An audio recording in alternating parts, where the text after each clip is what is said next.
A decade ago, pop was an unstoppable force in the charts, as boy bands and girl bands showed a generation how to sing, dance, do denim and slam dunk the funk. But for many idols, the dream came to an abrupt end. We're dropped. We were a product. Now, 6 former pop heavyweights are reuniting, dusting down their outfits and polishing their dance moves as they prepare for an epic one-off gig. This is literally starting over from scratch. I am going to fight my corner. I'm not a pushover anymore. This is the Big Reunion.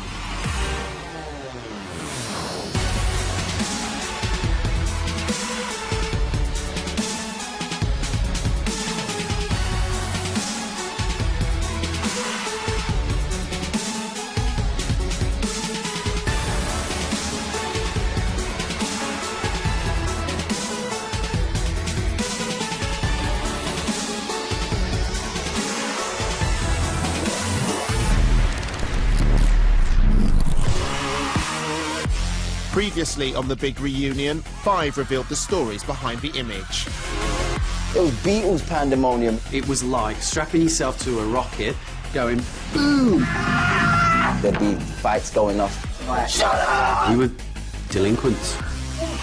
And they were dealt a bitter blow when Jay told the band that they'd have to keep on moving without him. I was annoyed with Jay when he said he didn't want to be part of this. Liberty X exposed the secrets behind the catsuits. I was addicted to slimming pills. Am I going to get found out that I've been taking these pills? Am I going to get written about because I've put on more weight? This is just a whole new level of shite. There was no massive, big breakup. There was no children crying through helplines. And for one member of Liberty X, getting back on stage will be a huge challenge. I'm going to have the double mastectomy and reconstruction. Tonight, 3 feisty kittens and pop poster boys 911 dish the dirt. There she goes, looking like a star. 1998, Liverpool. A buxom blonde Kerry Katona was hungry for a taste of stardom. I always knew from a really young age I was going to be on the telly. I remember being a kid and having my leotard on, and I used to turn the TV off so I could see myself dance. Not one to hide her light under a bushel, Kerry was hell-bent on getting herself noticed. Even before I was famous, I was always really well known. I don't know why. I think it might be my gob. Aged 17, she was already working as a glamour model, lap dancer and performer in a musical dance troupe, the subtly named Porn Kings. I'm in Germany performing, and this guy approached me, and he said, a friend of mine is putting a girl band together, why don't you go and see them? I thought, I've got no lose. Kerry's talent for showing a lot of front instantly impressed, and Atomic Kitten was born. It wasn't long before she was joined by Scouse schoolgirl Liz. Liz was kind of like the cute, tomboyish one. I was shy, always spoke really quietly. You know, I was like the feisty, gobby one. Kerry was a nutter from that first second. A third kitten was needed to make the kittens whole, so they stuck an ad in the local paper. One of the first people to reply was this crazy, deep-voiced redhead. Literally from day dot, there was drama. I didn't like her. I was told I'll go around to the flat with the girls and do some dancing. And I'm doing all these dance routines.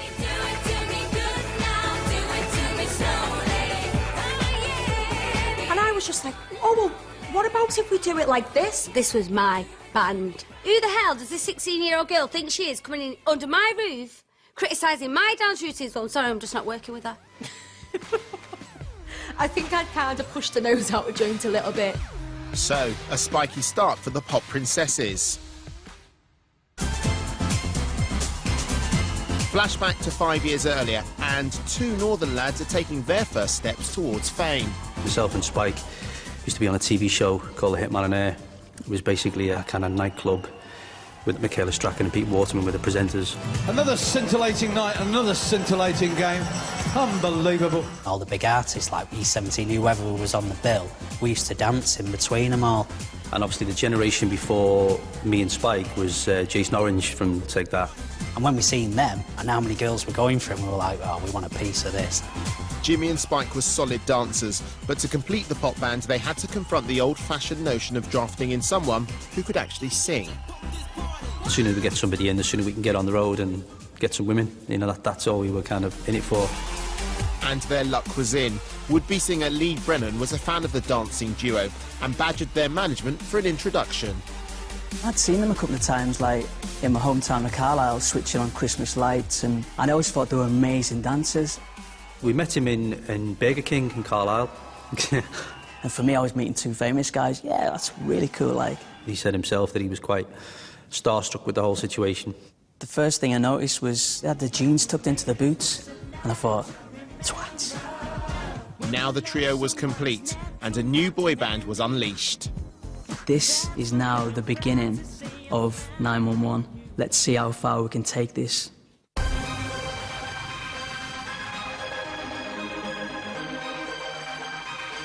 We're going to have a #1 one day. That is our aim. We're going to work our asses off, and we're going to do Wembley Arena. Undeterred by a lack of interest from major record labels, they took their rough and ready show on the road and built a fan base from scratch.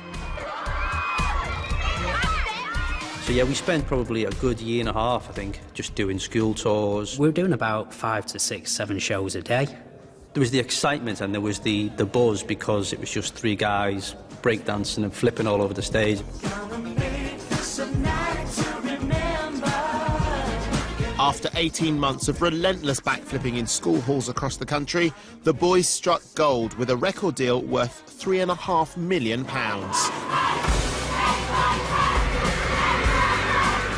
There was always girls outside and we couldn't leave our hotels. You just couldn't go anywhere.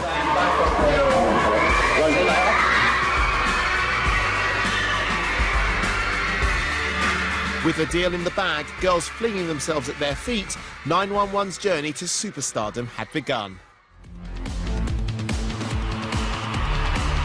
Coming up, the tales of excess and bad behaviour that broke the bands. I was just like a walking hormone. Oh my God, talk about binge drinking. I just completely broke down. I thought, I don't want this anymore. Looking back to how it was then, you was basically in prison. We were literally screaming at each other. He slammed me into this glass door. I just lost it.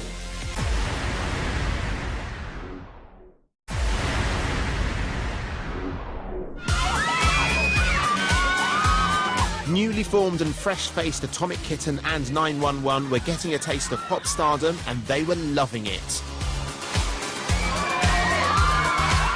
In 1996, 911 released 3 singles, all of which inched their way into the nether regions of the charts. But it wasn't until they shook their bodies that they hit the big time.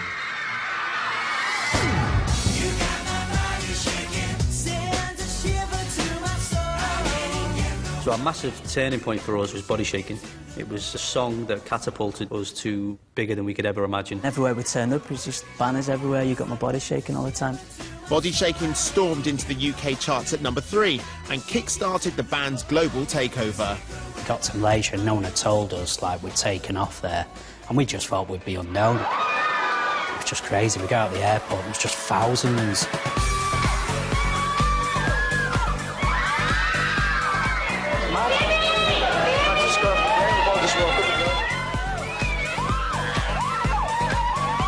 In the end, the record company brought the army in because it was just ridiculous. We were getting ripped apart, they were pulling our hair, our clothes. They came in, parted everybody, and we just ran on this bus and obviously gave us an army escort. Police sirens were going everywhere, and we were just thinking, this is ridiculous. There's got to be a wind-up. We said to me, what's going on here? And they were like, oh, you're #1. Like album and single charts. And it just went huge there. I think we finished up 12 times platinum.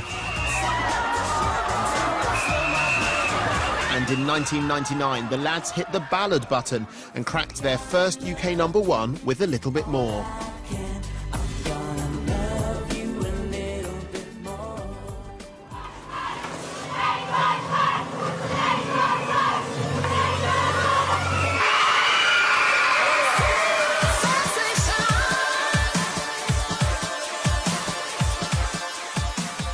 You have to stop it. This is lots of people getting crushed. 7,000 people in here. All for us, wonder why. Can't be our music. 911 had sold a ridiculous 10 million records and were heartthrobs worldwide. But like any boy band, there was one important rule. Obviously, our manager always said, this is your image, you are seen as a clean-cut boy band. And he did tell us no girlfriends and all that stuff at the start, which obviously we completely ignored. I was just like a walking hormone. We were just up all night with women and drink. Jimmy was naughty. Spike was the naughtiest. He was just an animal, he's just a dirty bastard. There's been many occasions that we've kind of woke up and thinking, I don't know what went on last night. All I know is there's 2 women in my bed. I don't know who they are, what their names are, but I've just called a taxi for them. While touring the Middle East, Britain's cultural ambassadors flew into strict Muslim country Bahrain and behaved as if they were on holiday in Magaluf. Got smashed at the bar and everybody just jumped in the pool. Everyone naked and everything, and police turned up and was going to arrest us. They were saying you can get 10 years for this. It was illegal, you know, you couldn't do that kind of thing. And they ended up just taking us, like guards, to the stage, putting us on stage, getting us off, driving us straight on the tarmac of the airport and just deporting us. While 911 were riding high, Atomic Kitten were playing catch-up, but had a breakthrough with the lofty accolade of supporting 911 on their 1999 tour. What do you think of Atomic Kitten? Too sexy for words, to be honest. We like to prank him. I think we got a load of foam one time. We just put loads of foam in their shoes and they wasn't happy. I think on the last night of the tour they trashed our changing room and put like, now I want to shit pictures everywhere. And I went behind stage and pissed in the trainers.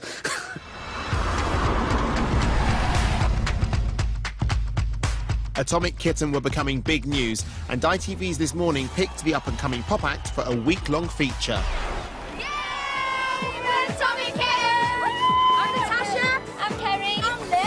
With our first single, Right Now, we released in Japan before we released in Britain. They wanted a film crew to follow us to Japan. I think I'd only been on a plane once when we foster parents. Next thing you know, we're travelling the world. This was a total assault on the senses. Every single thing was fun.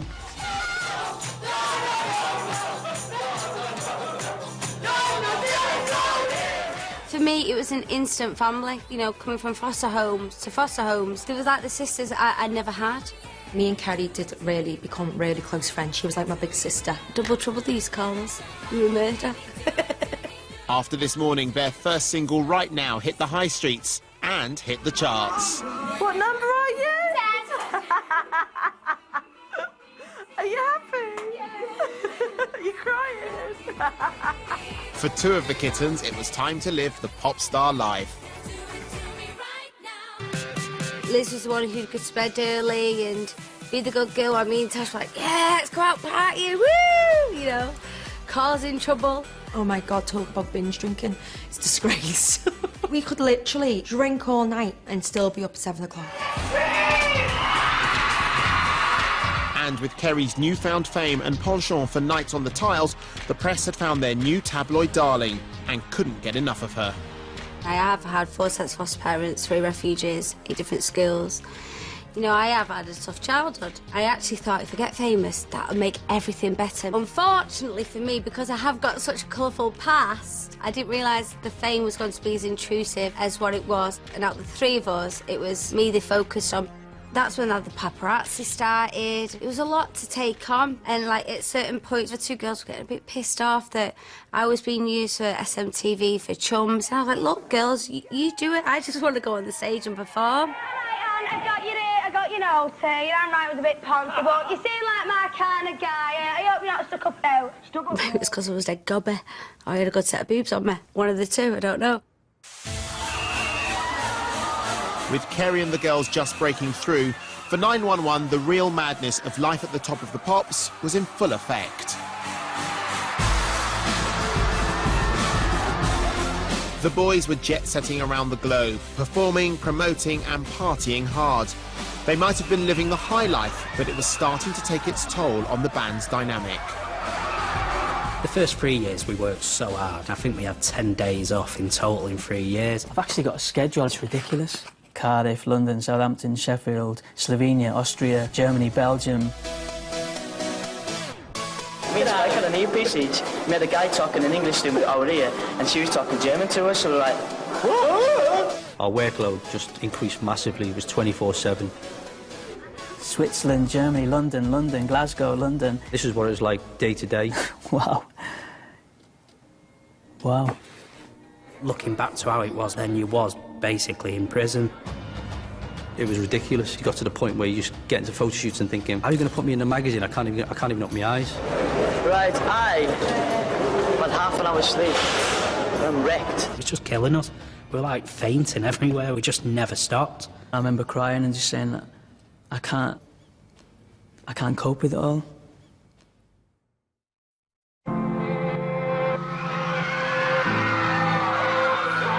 By 2000, for 911, it looked like things were starting to unravel, and for the kittens, friendships were still strained. Tash and my relationship, it was like that sister that you didn't really see much of unless you kind of had to. I used to get annoyed with Liz because Liz never had a yes or no opinion. Tash was always very tough, very straight down the line, and I was always very sensitive. And when they shot the video for their second single, See Ya, a divide within the band was becoming painfully obvious. On that video shoot, I felt left out because Kerry and Tash were getting like really close, and I had to do like solo shots and stuff, and a lot of their shots were together. I remember looking at that video thinking I was just doing everything by myself. The relationship between Liz and Tash was now starting to deteriorate beyond repair.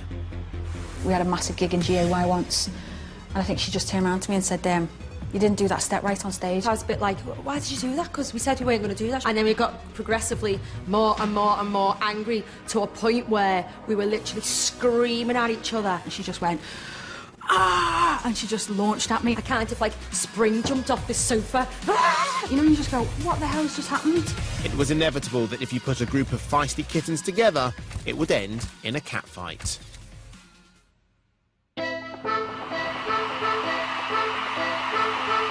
While Atomic Kitten was scrapping with each other, 911 were notching up conquests around the world. But for the poster boy of pop, it all changed the night they performed with a bewitching girl band. The Bewitched girls, they were proper, innocent, nice girls. I think the managers kept them away from us, even though Lee got there in the end. Bewitched supported us in Summer 98 on our arena tour. But I met Lindsay again. It was the Spice Girls concert at Wembley Stadium. And Lindsay was there. That was the first time I thought, well, she's really cute, like. Why didn't I notice her on my tour? She's very, like, calm and serene and very elegant, beautiful. And from then on, I thought, this girl's special, definitely. And we started seeing each other as much as we could then. It was fun. It was fun getting to know each other and stuff them days. Got engaged and then we had an amazing fairy tale wedding. That whole day was just the best day ever. So from meeting in like 98, yeah, I mean 13 years together is a long, long time, and we just mutually decided to separate a year ago, and so hard for both of us that maybe it just had to be done. I still find it tough that we're not together. I mean, I guess if she rang me tomorrow and said, how do you fancy us getting back together again, I would. She's my wife, I love her, so... But reality says it's probably not going to happen.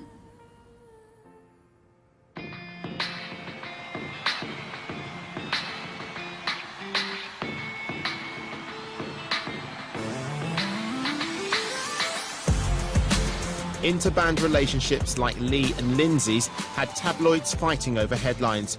But when Kerry Katona started dating Brian McFadden from Westlife, things went off the scale. We were told by the record company, do not date anyone from a boy band. Westlife being the biggest boy band there was, that caused a hell of a lot of problems. Tash was furious. We started getting a bit of hate mail and things, so I thought it's all just too complicated just because I fell in love. The unwanted attention from the press led to further fights between the kittens. Liz and Kerry had a big fallout at the end. in the confinement of a Chrysler Voyager. Rang the tour manager up. Carl said, look, can Brian come with us in the car? I didn't know that she was bringing Brian for the day, but I'd cleared it with Carl that I could bring my little brother. And we picked Tash up and then went pick Liz up. And Liz had come walking out with her younger brother at Joe. And because Brian was already in the car, the main thing was that Joe was just not going to be able to get in the car. So that really, really, really annoyed me. Liz is the sweetest girl you'll meet in your life. She wouldn't harm a fly. Yeah, I hit her. Well, that was it. I undone my seatbelt, I've jumped over, I've gone for her. She absolutely shit herself in the back of the car. I was in the front with the driver. I was a bit like, what's going on? I kicked her out the car. I said, drive off. I left her in the street. I was screaming. I was so angry. That fight really ruined their relationship. I used to make her get changed in the dressing rooms downstairs, at SMTV in the toilets. On stage, I literally got to stamp on her foot. Didn't end on a good note for them two at all. This debacle was the last straw for Kerry. I just completely broke down. I thought, I don't want this anymore. Obviously then dating Brian, and I was kind of putting him first as well. I was kind of neglecting the band a little bit anyway. I think she thought, oh, well, leaving the band, I can, you know, be the wife to him, and also kind of the family life that she never had. With Kerry on the verge of saying see ya for good, the atomic crisis deepened as the group discovered they were about to be dropped by their record label. I said, I won't leave yet. I'll see it through to the end of Whole Again, and then I'm gone. And then I found out I was pregnant. I said, I want to leave the band. I don't want this anymore. So I was crying in a ball, going, what are we going to do? What are we going to do? Honest to God, it was such a slap in the face. I said, listen, Liz, Atomic Kitten is about 3 people. It's not just about Kerry, and we will get through this. She went, hey, look, it's going to be all right. We'll get someone else in. Tash and Liz got a new member, Jenny Frost, on board. Meet Atomic Kitten version 2. The reincarnation of Atomic Kitten. It went through the roof. I think it was like 2 weeks later, so they went to #1. When Whole Again stayed at #1 for an entire month, instead of being dropped, the Kittens were the darlings of the industry once more. Jenny Frost will not be joining the other Kittens. Pregnant with twins, she's about to produce her own double act. Coming up, the epic demise of our kings and queens of pop. I remember saying to my mum, I wish I was dead, and I meant it. Bollocks, fuck the lot of you, I'm going. Richie comes home to help Five with their quest to find a new member. With a life-changing gig in their sights, the Kittens contemplate life with Kerry back in the lineup. I don't think we did harmonies when Kerry was in the band. I think they used to turn Kerry's mic off.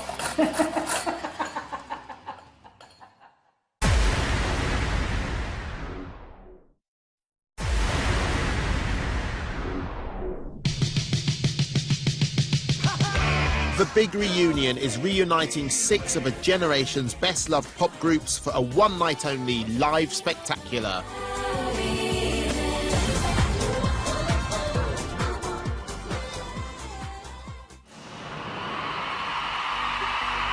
But the path of true pop is never a smooth one, and Five's comeback dreams have been shattered by last week's revelation that rapper Jay is refusing to have anything to do with his former bandmates.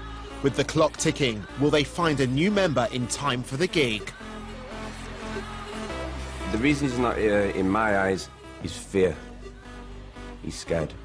I don't think we're looking for someone who's going to look like Jay, act like Jay, rap like Jay, sing like Jay. I think we're just looking for a 5th member, whatever shape or form they come in. I'm going to be looking at him, and I'm sure every now and again I'll be like, shit, that's not Jay. Now who the fuck is this cat? Pretty boy Richie has to leave his new life in Australia to help with the hunt for a 5th member. It was somewhere when we toured, I thought, oh yeah, it's such a cool place. It was the one place in the world I was like, I could fit in here.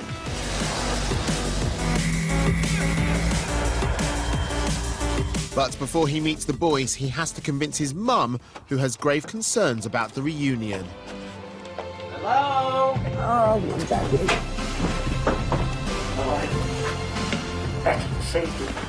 It's Richie's first trip home for years.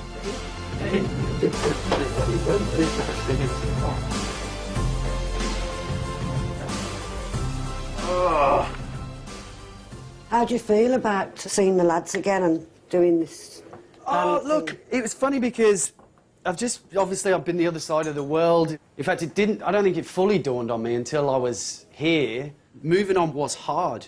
For many years afterwards, it was really, really hard. What do I do now? You know, I still live all my days as a member of this band, and I still get recognised even today. Knowing what the tabloids can be like, you know, there's every chance that, you know, there could be, oh, you know, oh, they're back, and, you know, that kind of negative publicity that sometimes there is. I have my concerns, obviously, because, I don't know. What? I remember when we met you in that hotel. I was waiting, watching the taxis, and I saw you get out, and I looked at you, and I just was horrified. Horrified. Yeah, well, I went, Yeah. Gosh, Rich, you look awful. We were just so tired. Like, we were ridiculously tired. We'd done 18-hour days for months. I went to see Simon Cowell about that, didn't I? You know, I said the boys are cracking up. That's when I was getting annoyed then. I thought, this is too much. You didn't like it when I left home, did you? No. I just felt you were a bit young at the time. I wish you'd have gone in sort of 19, 20. You know, as a parent, you sort of try to hide it and you're thinking, is this what he wants? If I'm not worried, can you not worry? Shake on it. What do you expect? I would be concerned, my darling, but, you know, can't help it. So what's the lineup going to be now? Was Jay saying he didn't want to do it anymore? Yeah, he's not going to do it. So it's just four of us well, at the moment. We got to. Not a massive fan of the idea of getting somebody else. I'm not.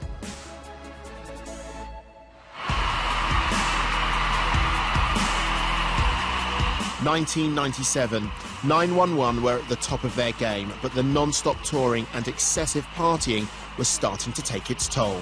The lads were struggling to cope. The pressures of fame do affect you, and no matter how good the friendship is, eventually it will, the music business will take over you. It was just a really low time, I think. Communication between us three was zero. It's going to be a long night. 911 were in turmoil. Tensions within the group were reaching breaking point. Even though you know you have a lead singer for the band, I think I started to kind of think, I wouldn't mind a bit of this. Jimmy was becoming a better vocalist, and I think he was a bit jealous of Lee, and he wanted to be more of a frontman. I probably was resenting him, wanting a bit more of the action, I suppose.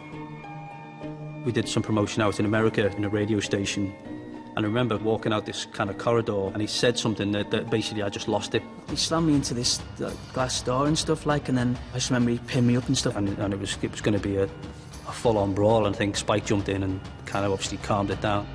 Jimmy and Lee's relationship hit rock bottom. As well as fighting each other, they were struggling to keep their own demons under control. Lee had beaten cancer twice as a child, but the emotional scars stayed with him. I was really, really poorly. I was a poorly little boy, and I lost all my hair, and kids will be kids, won't you? You get called baldy, and yeah, I didn't realise how much actually, how deeply it sort of like affected me, like confidence-wise, and losing my hair for the second time hit me even like harder than the first time, definitely. So I've always had issues with, yeah, just the way I look. Yeah.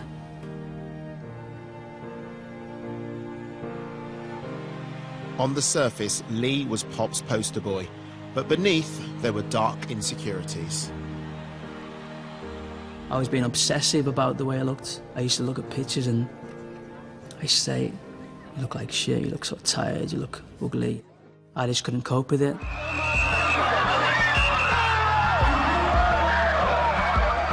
I found the fame side hard. Like, if I was in a restaurant, someone would look at me, I'd start shaking, my stomach would turn, and I hated just being recognised. So we can't see us because might get mobbed. We're so in disguise. I couldn't socialise if the public was there because I was just getting so nervous and felt so awkward being in public that I was becoming more of a recluse near the end. Whilst the others suffered in silence, Jimmy's demise was more public. I think for me personally, I think alcohol played a huge role, especially in my kind of probably mood swings and dealing with the situations that we had to deal with on a day-to-day basis.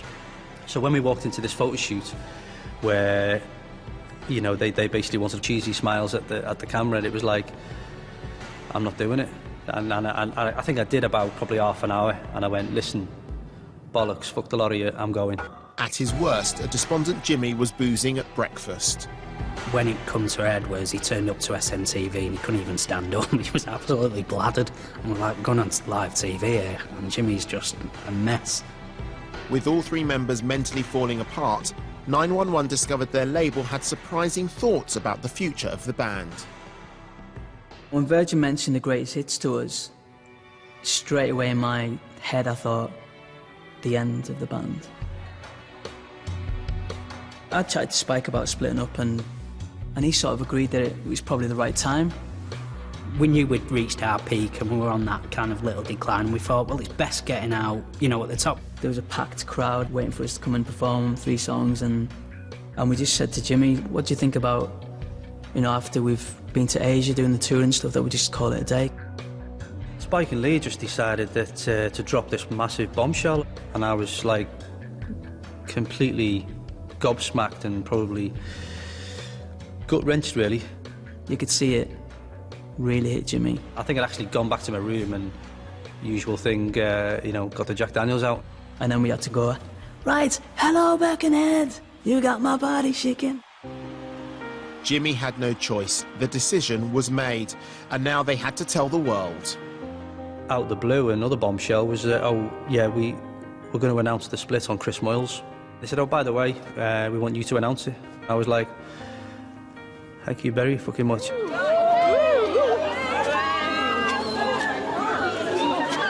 Obviously, all the fans were all lined up against the front of Radio 1 in tears, and, you know, I was kind of close to tears myself, but I didn't want to show them. Thank you for everything. Thank you for 5 years of fantastic time in my life. Lee? And I'm off. Lee? Have a normal life. And I think in the end I just went, right, see you later, I'm off. Jimmy just drove straight off, and I'd never seen him for 2 years, and it was weird for me because, you know, from being like 16, me and Jimmy inseparable every day of the week. We were just together. For me, it was an excuse basically to get the alcohol out, and I didn't have to worry about it. I didn't have to answer to anybody. As 911 split, the Kittens were making new friends and taking over the world. Whole Again took the newly formed group into mega-stardom. The Kittens released their version of Eternal Flame, which became another #1 smash. But just as they hit the big time, Tash dropped an atomic bombshell. She was pregnant. This is Natasha's last performance before she has the baby. This one's for Tash and baby Josh. While Tash was changing nappies, Liz was left to struggle with growing paranoia. With the success and everything comes, you know, the people who don't like you. And for someone like me, that gets hard. 100 people could say, oh, you're fabulous and you're this.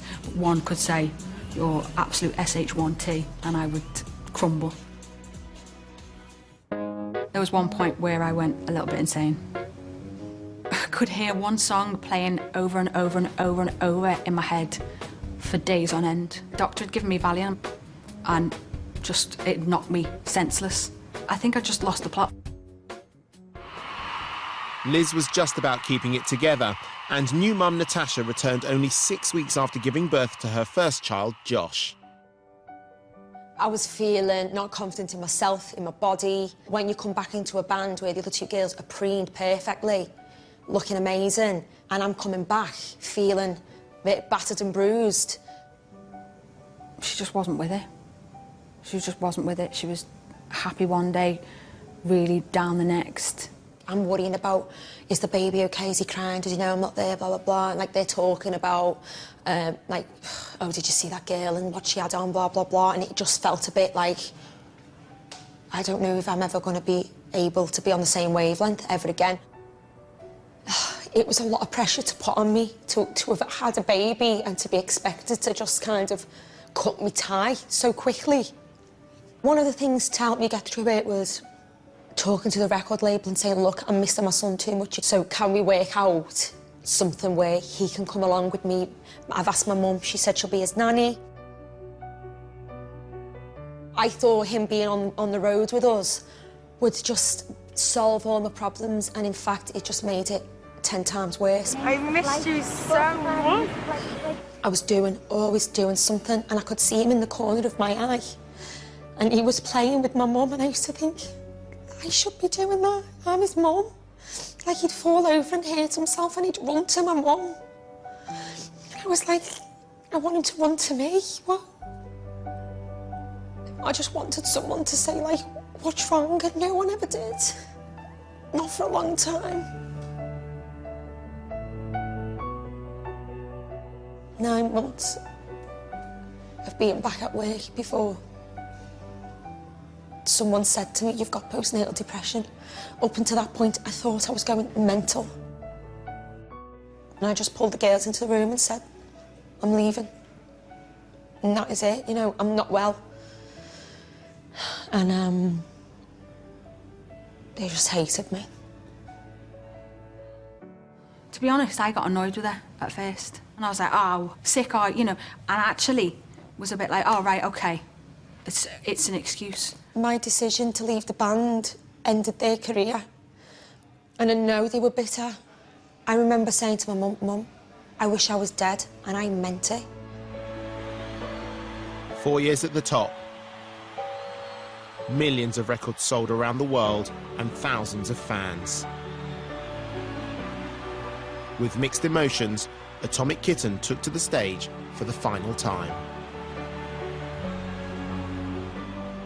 The thought of going on stage and performing made me feel physically sick. I literally could not wait to walk off the stage and it to be my last gig. Just shot off and left everyone there. And that was it. Coming up, the big reunion is fast approaching, which throws out a mixed bag of challenges for our comeback kings and queens. Keep doing your gym work, otherwise, you know, you could cause damage that will keep you out of the show. And after 12 years away from the band, she's back. Ta-da!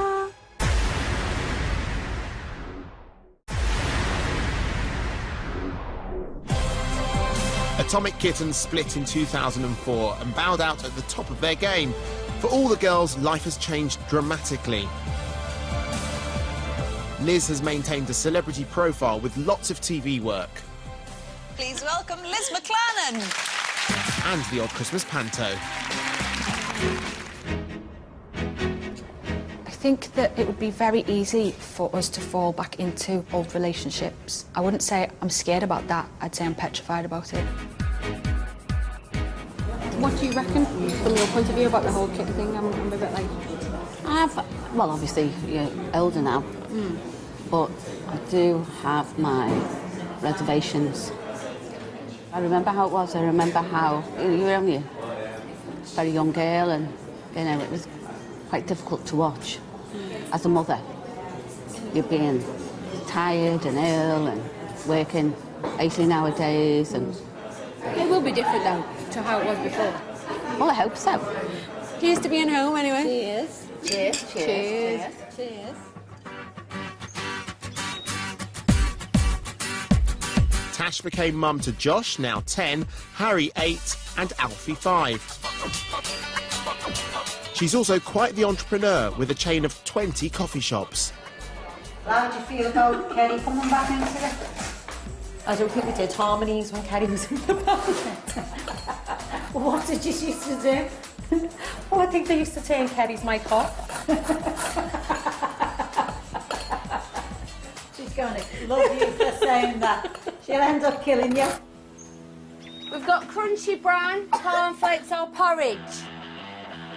Right, you want to go where I get the stuff together? Kerry hung up her pop star pants but went on to become a reality star and has lived her tumultuous life with her 4 kids through a fishbowl. Go, go, go, go, go, go! personality took over from what I was actually good at and what I actually enjoyed doing. I feel like I've done a full circle. I started my career off in the industry as being a pop star, and I've been through hell and back since then. I've kind of got all the way back and gone, ta-da! I don't think people look at me as a pop star. I just think they actually forget that I was in Atomic Kitten.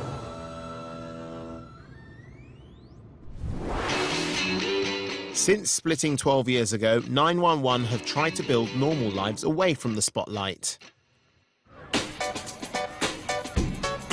Lee married bewitched beauty Lindsay, but sadly, Pop's power couple didn't last.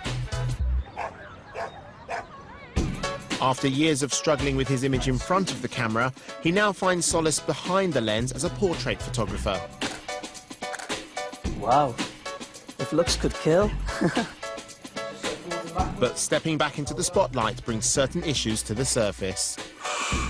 The two lads are quite well built and stuff, but now I'm going to get some muscles, hopefully. I just think I'll be the best bodily shape I've ever been, so that's why I'm going to work my ass off to do it.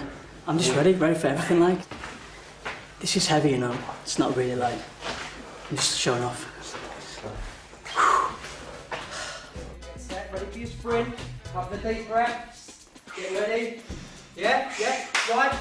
Yeah, you've got it. Careful on the way back. Well done. On and go. Drive. Well done. Sprint back.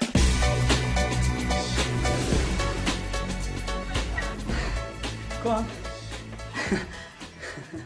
Look at them. They're not bad. They're coming on. Not bad. Doing good. After a dubious reign as a dancer and hellraiser, 911's Jimmy left his boy band ways behind and is now a house husband, living with his wife and 2 children in Cambridgeshire.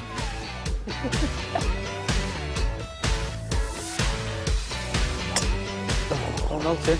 All right. What's the general feeling with the other guys in terms of the reunion? Yeah, I think everybody's kind of excited about it. It's just whether the body can take it this time. Everybody's been in the gym and working hard and trying to be as fit as you possibly can at 41 years old. Might have to change it. Change the style. Might be a more stand up and sing rather than the old body shaking. Do a Westlife and just sit on stools. Shot. Spike disappeared back to Warrington and describes himself as a budding entrepreneur. He'd left his back-flipping, break-dancing, body-shaking moves behind him, until now. I'm worried about my ankle because in Tenerife, got very drunk with Sammy and her dad, and he jumped in a jacuzzi. And I kind of followed him, but there was a wall, so I did a somersault over the wall, landed it funny and just went rolling. Woke up next day and I was in absolute agony. I couldn't walk. So that's kind of how I did it, like being drunk with a dad acting like pissed up ninjas. I haven't danced for a long time. As soon as going to breakdancing, I'm just feeling it so bad, and it's worrying because a lot of our stuff is breakdancing. I don't know if I'm going to have to change a lot. Well, we'll see. I'm still hoping. If you're doing your dancing at all, it's just top of the foot and you're just getting paid. Keep doing your running, keep doing your gym work, otherwise, you could cause damage that will keep you out of the show. Next time on The Big Reunion, the dark aftermath for abs. When you're done, man. Weed hanging out of my mouth and cocaine all over. It was like there was a demon. There was something dark around you. I pick up a knife and play with the idea of doing something with it. This isn't right. I saw blood.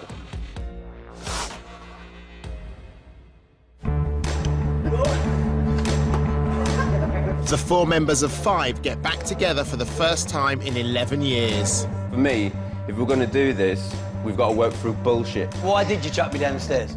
Because I lost the plot. Isn't let anyone speak? Let you finish what he's saying. He's turned a bit fucked up and he could switch on you. You're bullshitting. There's serious unhappiness here to the point that people are cracking up. 2 more groups from the Big Reunion lineup go under the microscope. Being in a pop group consumes your life. I didn't know how to reach out. I didn't know how to tell someone that things weren't okay. That really upset me because we're so close and we're twins. This really cannot get any worse. I can't take this anymore. I can't physically take it.